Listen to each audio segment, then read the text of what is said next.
আসসালামু আলাইকুম। এটিএন বাংলা সংবাদে সবাইকে স্বাগত জানাচ্ছি। আফরোজ আক্তার কামাল। শুরুতেই বিআরবি কেবলস সংবাদ শিরোনাম। জুলাই সনদ তৈরির প্রক্রিয়াটি স্বচ্ছ ও দৃশ্যমান রাখতে নির্দেশনা দিয়েছেন প্রধান উপদেষ্টা ডক্টর মোহাম্মদ ইউনূস। জাতীয় ঐকমত্য কমিশনের বৈঠক।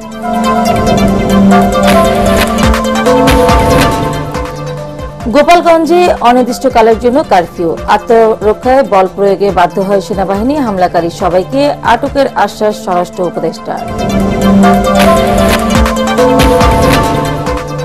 সারা দেশের আওয়ামী সন্ত্রাসীরা গোপালগঞ্জে এক হয়ে এনসিপির উপর হামলা চালায়, দাবি উপদেষ্টা আসিফের।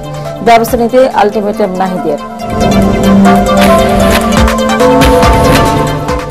সরকারের নির্লিপ্ততায় সারা দেশে মব ক্রেসি হচ্ছে, অভিযোগ বিএনপি। নির্বাচন পেছানোর ষড়যন্ত্রের ফাঁদে পা না দেওয়ার আহ্বান মির্জা ফখরুলের। এবং আইন শৃঙ্খলা রক্ষাকারী বাহিনীর ভূমিকা নিয়ে প্রশ্ন তুলেছে জামায়াত ইসলামী। ফ্যাসিবাদ বিরোধী শক্তির উপর হামলার জবাব দেওয়ার হুঁশিয়ারি।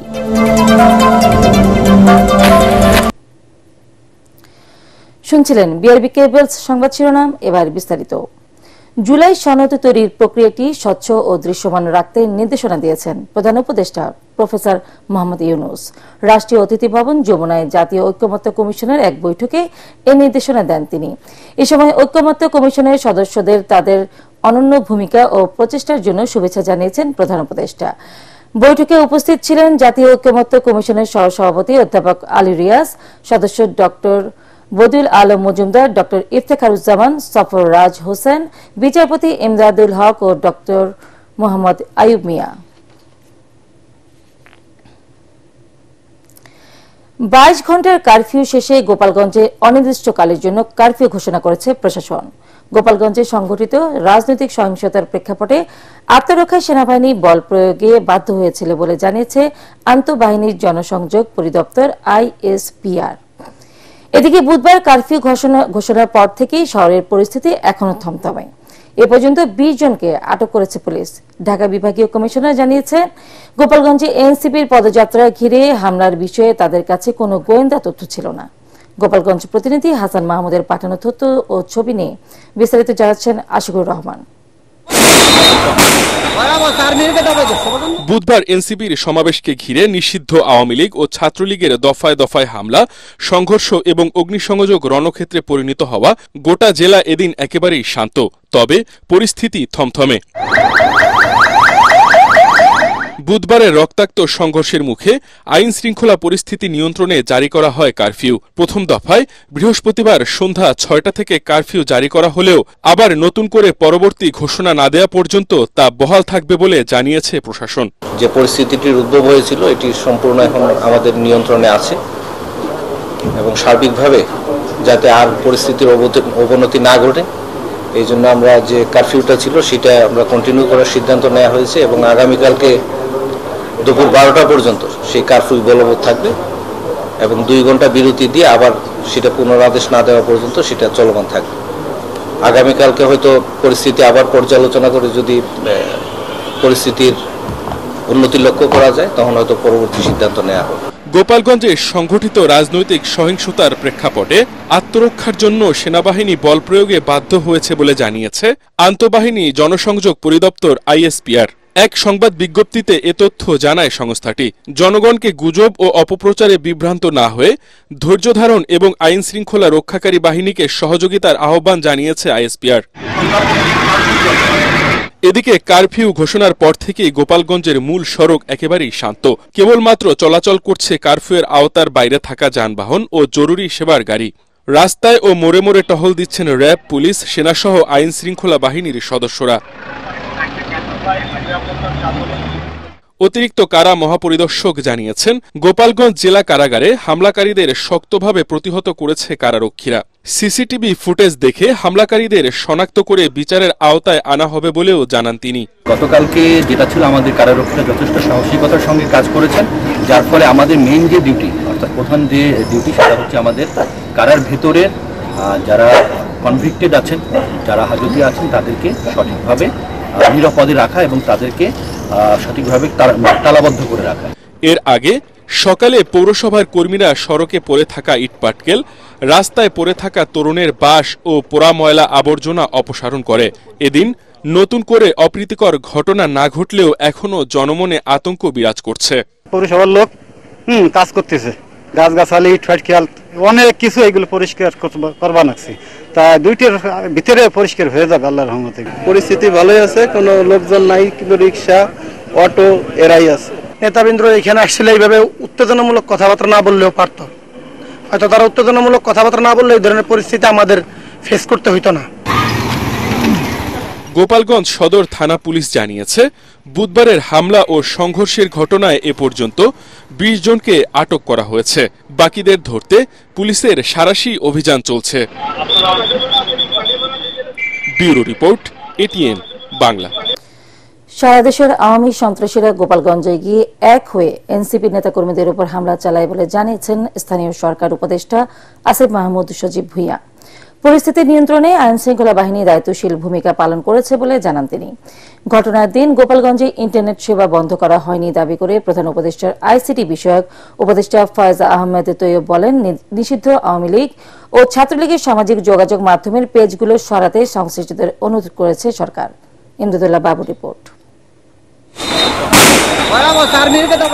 দেশে রাজনৈতিক অস্থিরতার জ্বলন্ত প্রতিচ্ছবি গোপালগঞ্জে এনসিপির সমাবেশে আওয়ামী লীগ ও নিষিদ্ধ ছাত্রলীগ কর্মীদের হামলা।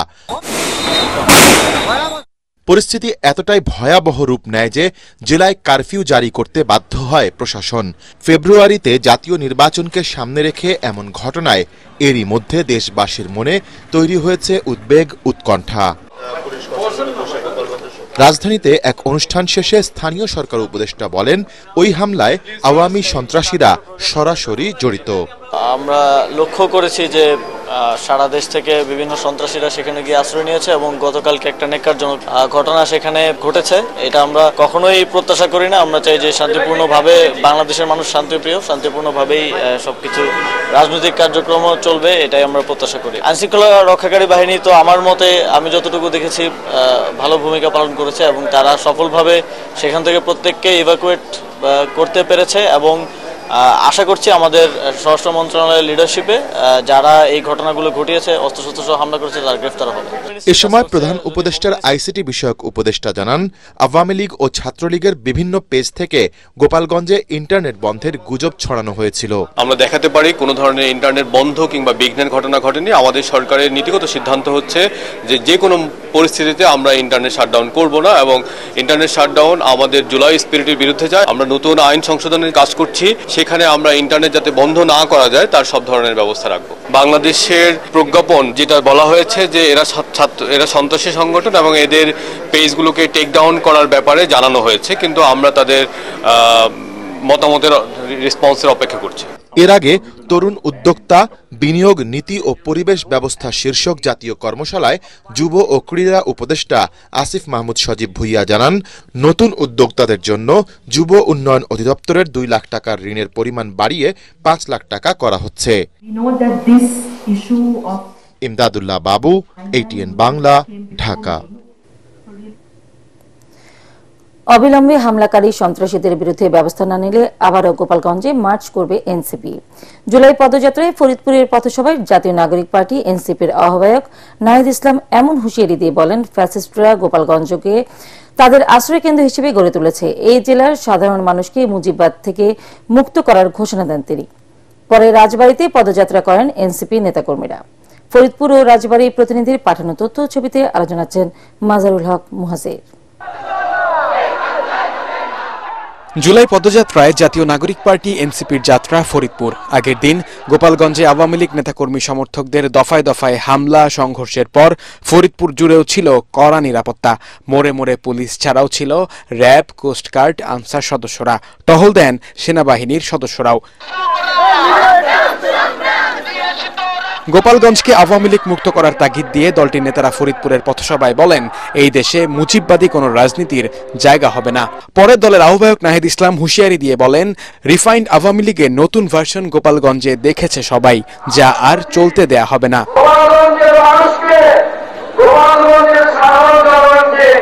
আমরা মুজিববাদ থেকে মুক্ত করব। গোপালগঞ্জের সাধারণ মানুষের পাশে আমরা আছি। আমরা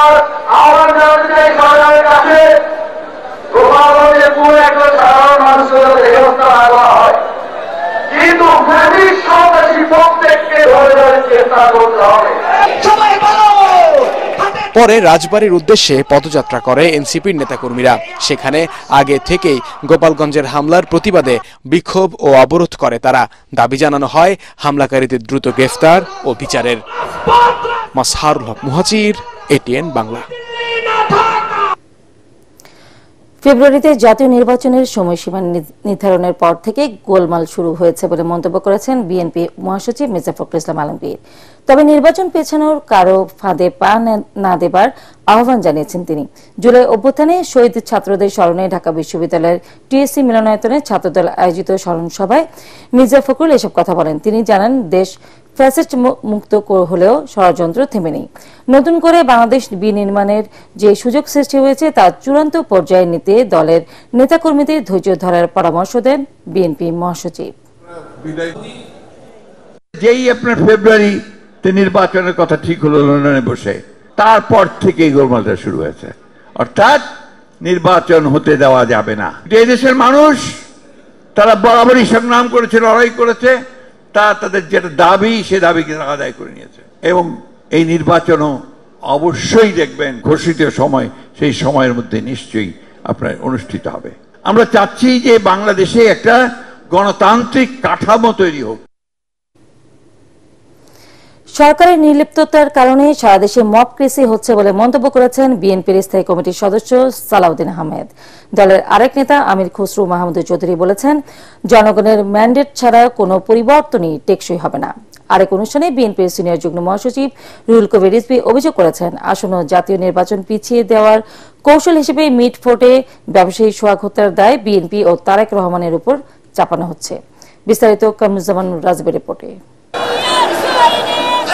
বিএনপি ও তারেক রহমানের বিরুদ্ধে অপপ্রচার ও আইন শৃঙ্খলা পরিস্থিতির অবনতির প্রতিবাদে নয়াপল্টন কেন্দ্রীয় কার্যালয়ের সামনে যুবদলের বিক্ষোভ সমাবেশে অংশ নেন দলের স্থায়ী কমিটির সদস্য সালাউদ্দিন আহমদ। তিনি বলেন, বিভিন্ন ইস্যু সৃষ্টি করে গণ অভ্যুত্থানের শক্তিকে চ্যালেঞ্জ করা হচ্ছে। সেই ইস্যুর মধ্য দিয়ে বিএনপিকে কলঙ্কিত করার একটা অপচেষ্টা চলছে, কিন্তু কোনোভাবেই তা সফল হবে না। এমন কোন অবস্থা সৃষ্টি করা যাতে করে বলতে পারে যে সরকার কোনো কিছু নিয়ন্ত্রণ করতে পারছে না, এই সরকার নির্বাচন কিভাবে দেবে। এই ফ্যাসিবাদ বিরোধী যে জাতীয় ঐক্য গড়ে উঠেছে, বাংলাদেশের মানুষ যে জাতীয় ঐক্যকে শক্তিতে পরিণত করেছে, এই জাতীয় ঐক্যের বিরুদ্ধে যেন কোনো পদক্ষেপ না ওঠে, এই জাতীয় ঐক্যের মধ্যে যেন কোনো ফাটল সৃষ্টি না হয়, সেইভাবে আমাদেরকে সকল রাজনৈতিক দলকে গণতান্ত্রিক শক্তিকে ঐক্যবদ্ধভাবে এগিয়ে যেতে হবে। অন্যদিকে ছাত্র জনতার অভ্যুত্থানের বর্ষপূর্তি উপলক্ষে ঢাকার রিপোর্টার্স ইউনিটিতে আলোচনা সভার আয়োজন করে জাতীয় সমাজতান্ত্রিক দল জেএসডি। জুলাই গণ অভ্যুত্থান ও সংস্কারের রূপরেখা শীর্ষক এই আলোচনা সভায় যোগ দেন ফ্যাসিবাদ বিরোধী আন্দোলনে অংশ নেওয়া রাজনৈতিক দলের শীর্ষ নেতারা। এতে আমির খসরু বলেন, দ্বন্দ্বের মাধ্যমে সময় নষ্ট করলে পরিণতি ভালো হবে না। গোপালগঞ্জের হামলার ঘটনায় তা প্রমাণ হয়েছে। 10 বছর যদি এই ঐক্যমত্যের আলোচনা চালান, সেখানে হবে না তো, কারণ প্রত্যেকটি দলের নিজস্ব আদর্শ, চিন্তা ভাবনা আলাদা আছে। তো এই জন্য তো এগুলো আলাদা দল হয়েছে, তাই না? তো এইগুলোর ম্যান্ডেট আপনাকে নিতে হবে জনগণের কাছ থেকে, আপনি যদি গণতন্ত্রে বিশ্বাস করেন।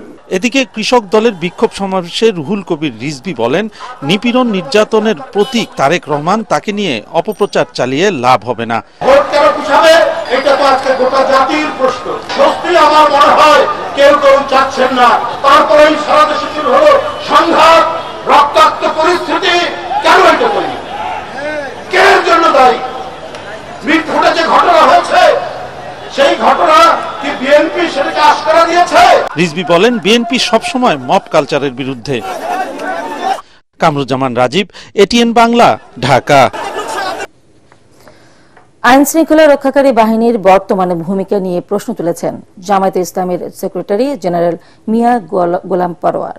তিনি বলেন, ফ্যাসিবাদ বিরোধী আন্দোলনের রাজপথে যারা অংশ নিয়েছেন তাদের উপর যে কোনো ধরনের হামলা হলে রাজপথে থেকে তার জবাব দেবে জামায়াত। আগামী 19 জুলাই রাজধানীর সোহরাওয়ার্দী উদ্যানে দলের জাতীয় সমাবেশ সফল করতে জাতীয় প্রেস ক্লাবে সংবাদ সম্মেলনে তিনি এসব কথা বলেন। এ সময় সেক্রেটারি জেনারেল আরও বলেন, সংস্কার না হলে নির্বাচন সুষ্ঠু হবে না এবং আবারও ফ্যাসিবাদে তৈরি হবে। নির্বাচনের আগের সংস্কার শেষ করতে সরকারের প্রতি আহ্বান জানান তিনি। জামায়াতের সমাবেশ সফল করতে 33টি LED স্ক্রিনের ব্যবস্থা ও 20টি পয়েন্টে 6000 স্বেচ্ছাসেবক দায়িত্ব পালন করবেন। এছাড়াও 15টি মেডিকেল বুথে থাকবে 2 জন করে চিকিৎসক। দেশের আইন শৃঙ্খলা পরিস্থিতিতে বিরাজমান এখন যে অবস্থা আমরা দেখতে পাচ্ছি,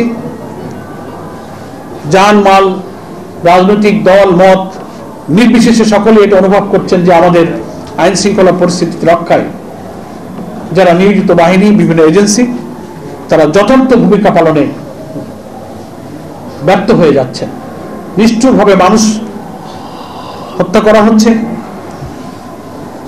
ভিন্ন মতকে সহ্য করা হচ্ছে না। এই নানান পরিস্থিতির উত্তরণে এই জাতীয় সমাবেশ থেকে আমাদের জাতীয় নেতৃবৃন্দ সরকারের প্রতি, দেশবাসীর প্রতি প্রয়োজনীয় বক্তব্য উপস্থাপন করবেন। 21 আগস্ট গ্রেনেড হামলার মামলায় তারেক রহমান সহ সব আসামিকে খালাসের বিরুদ্ধে রাষ্ট্রপক্ষের আপিল শুনানি 24 জুলাই পর্যন্ত মুলতবি করেছেন আপিল বিভাগ। দুপুরে প্রধান বিচারপতি সৈয়দ রেফাত আহমেদের নেতৃত্বাধীন আপিল বিভাগ এই আদেশ দেন। এদিন শুনানির শুরুতে এই মামলার পলাতক 2 আসামির পক্ষে কোনো আইনজীবী নিয়োগ না হওয়ায় বিস্ময় প্রকাশ করেন প্রধান বিচারপতি।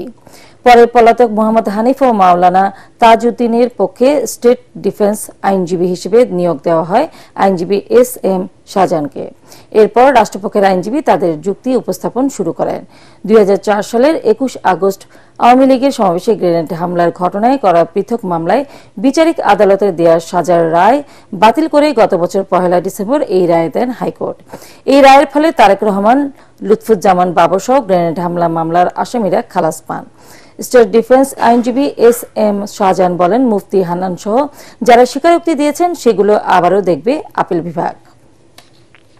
আমাকে দায়িত্ব দিয়েছেন যে আপনি ওই 2 জনের পক্ষেও স্টেট ডিফেন্স হিসাবে আপনি নিয়োগ পেলেন এবং আপনাকে তাদেরটাও বলতে হবে। আমি যেহেতু অনারেবল চিফ জাস্টিস এবং মাননীয় বিচারপতি মহোদয় পূর্ণাঙ্গ বেঞ্চ ওনারা আমার উপরে দায়িত্ব দিয়েছেন, আমি অত্যন্ত আন্তরিকতার সাথে আমি এটা গ্রহণ করেছি এবং আমি আমার যেটুকু দায়িত্ব সেটা পালন করার জন্য আমি সচেষ্ট হব। ন্যায় বিচারের স্বার্থে হাইকোর্ট ডিভিশন যে রায়টা দিয়েছে খালাসের, including the non appealing accused, mister Tarique Rahman, কারণ সাক্ষ্য প্রমাণে কনফেশনে কোথাও তার নাম ওইভাবে আসে না যে তাকে সাজা দেওয়া যায়। কাজেই যে রায় হাইকোর্ট ডিভিশন দিয়েছে এই রায়টা যাতে বহাল থাকে, অর্থাৎ রাষ্ট্র যে আপিল নিয়ে আসছে এই আপিলটা যাতে নামঞ্জুর হয়, ডিসমিস হয়, এটাই থাকবে আমাদের প্রত্যাশা।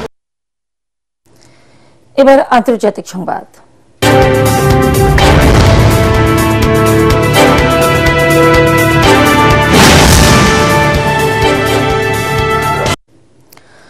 পাকিস্তানে ভারী বৃষ্টির কারণে সৃষ্ট বন্যায় গত 24 ঘন্টায় 54 জনের মৃত্যু হয়েছে। দেশটির দুর্যোগ ব্যবস্থাপনা সংস্থা এই তথ্য জানিয়েছে।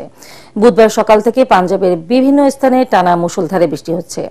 রাওয়ালপিন্ডি শহরের মধ্য দিয়ে প্রবাহিত নদীর পানি বেড়ে যাওয়ায় তীরবর্তী বাসিন্দাদের নিরাপদ আশ্রয়ে চলে যাওয়ার নির্দেশ দেওয়া হয়েছে। জাতীয় দুর্যোগ ব্যবস্থাপনা কর্তৃপক্ষ জানিয়েছে, গত 24 ঘন্টায় পাকিস্তান জুড়ে 54 জনের মৃত্যু এবং আরও 227 জন আহত হয়েছে। বেশিরভাগ মৃত্যুর খবর পাওয়া গেছে পাঞ্জাব প্রদেশে। উদ্ভূত পরিস্থিতিতে এরই মধ্যে সরকারি ছুটির ঘোষণা করেছে রাওয়ালপিন্ডি সরকার। এবার খেলার খবর।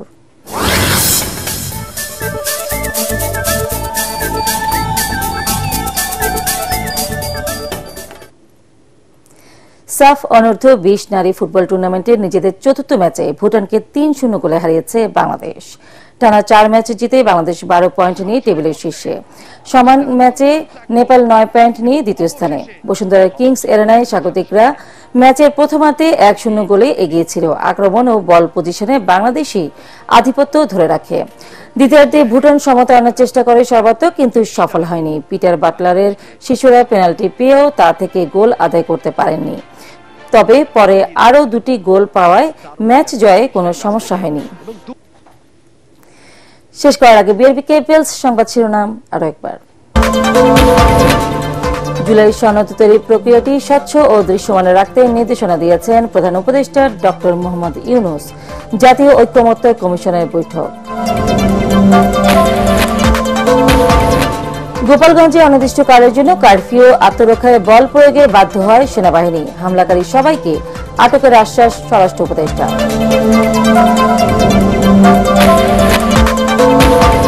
সারা দেশের আওয়ামী সন্ত্রাসীরা গোপালগঞ্জে এক হয়ে এনসিপির উপর হামলা চালায় দাবি উপদেষ্টা আসিফের। ব্যবস্থা নিতে আলটিমেটাম নাহিদের।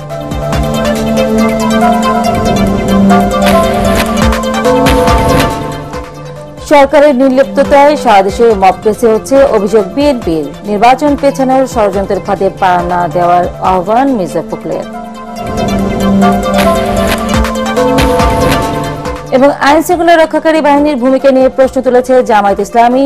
ফ্যাসিবাদ বিরোধী শক্তির উপর হামলার জবাব দেওয়ার হুঁশিয়ারি।